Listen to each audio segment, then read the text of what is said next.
Welcome to first and only SaaS Talk Show featured on LinkedIn. This is the Startup Edition episode where I cover founders and entrepreneurs making an impact in this world. Today, I will be interviewing Michael McCarroll, co-founder of Lattice Engines, the world's #1 provider of artificial intelligence applications for improving revenue through marketing and sales. We will be discussing some key points to consider when building a sales team and how to adapt to current market environments. If you're watching the show for the first time, check out our LinkedIn company page to access more episodes. I will leave a link to SaaS Growth Ventures in the comments below. Let's start by diving into some key factors to consider when trying to build a team and increase revenue. In episode 11, I talk about my secret revenue formula for successful SaaS company. One of the issues I bring to the table is the importance of customer revenue. Many young SaaS companies are too busy chasing investors to really focus on their customers. This was a challenge before COVID-19, but it is even more difficult now that every interaction is digital. To build a team that truly connects with customers, consider the basics: prior success, work ethic, and intelligence. But also focus on their coachability. As a young company grows and adapts to the market, it is essential that the sales team is able to adapt as well. This means hiring salespeople that are able to focus their energy on strategic questions and continuously modify their actions based on new data and guidance. Here to talk with us more about his team building experience is Michael McCarroll. Michael is the co-founder of Lattice Engines, recently acquired by Dun & Bradstreet, after raising over $67 million from investors such as Sequoia Capital, NEA, and Piper Jaffray. Michael and his team have successfully gained hundreds of top-tier clients like Amazon, Google, Verizon, and AT&T. They use models that successfully acquire customers, regularly measure success through revenue metrics, and consistently exceeded their collective quotas. It's great to have you here, Michael. Thank you so much for joining us today.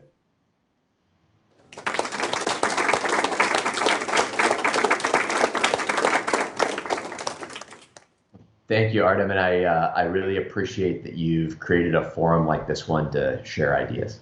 Excellent. Please take a moment to introduce yourself and tell us what your superpower is. Sure. Well, my role at Lattice was president, and this meant I had responsibility for sales, but also for parts of marketing, for the SDR team, for professional services, for customer success. I had roles in the past that were focused solely on retiring quota and acquiring customers. And I can say that just by virtue of the role that I had the opportunity to play, it forced me to broaden my own horizon about and think differently about the type of people that you need in an organization if your goal is to not only acquire the customer, but onboard them the right way, develop the account, and ultimately expand it globally. So what it does, it forces you to think a little bit differently when you have a broader set of goals in mind in terms of who you hire and how you set up your processes. So I think the most important thing that I was able to do at Lattice was assemble a customer organization that delivered an experience for our prospects and then our customers that was just really differentiated from our peers. As a leader, I feel like your primary role is to spend time with customers, to understand how they think and understand what they need. Ultimately, that needs a pretty diverse set of expertise and talent, but the role of a revenue leader is to understand what the customer needs and then turn that into the people that are ultimately going to deliver that experience to your customers. So when scaling a company, it can be difficult to build the right team and do it quickly.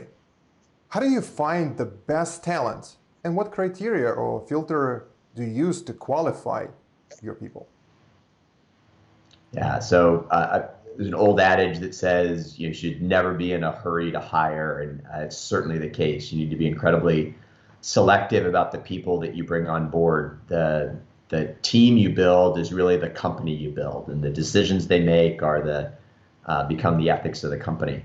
Um, I think the filters that you use when hiring people for revenue roles, salespeople, they've always got to be really context dependent. So we always started from what experience does my customer need to go through to be intrigued, to build a sense of value, and to reduce their personal risk.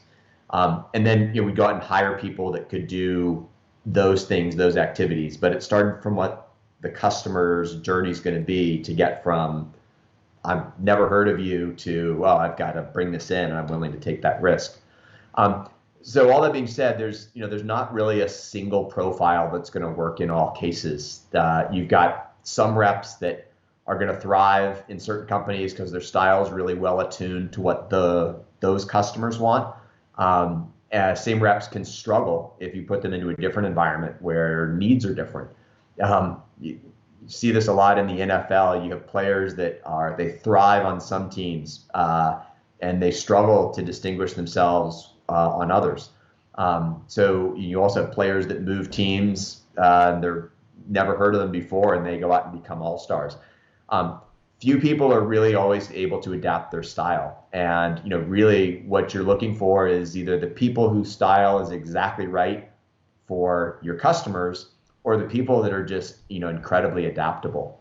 I think what when I look at candidates, when we would look at sales reps or customer success people, it's probably three things that we would always look for. So we always wanted somebody who could communicate complex ideas in simple terms. Customers need that, and you need salespeople who don't wallow in complexity, but they can really see the simple truths that you're trying to pursue and advance. We always tried to hire people. I always tried to hire people that could convince me of a new point of view. I somewhat set in my ways and opinions, and if somebody could intrigue me and get me to think differently, that person's going to be able to do the same thing with a customer. So I wanted somebody who could do that. The third thing is we always look for people that were just going to be incredibly resourceful, people that make things happen everywhere they go. Somebody sees a wall, they go through the wall, or they go around the wall, or over the wall, or make friends with the wall, but they somehow find a way to get past it, and they don't come back and talk to you about the wall. They tell you about what's on the other side, and they don't pat themselves on the back for having gotten around it. They're constantly able to go navigate those things on their own. So that's really probably the three things that we would look for most. That's great team building advice. What about when it comes to leadership trails? What do you look for, and how to differentiate A versus B players? Yeah. So, look, it's incredibly important that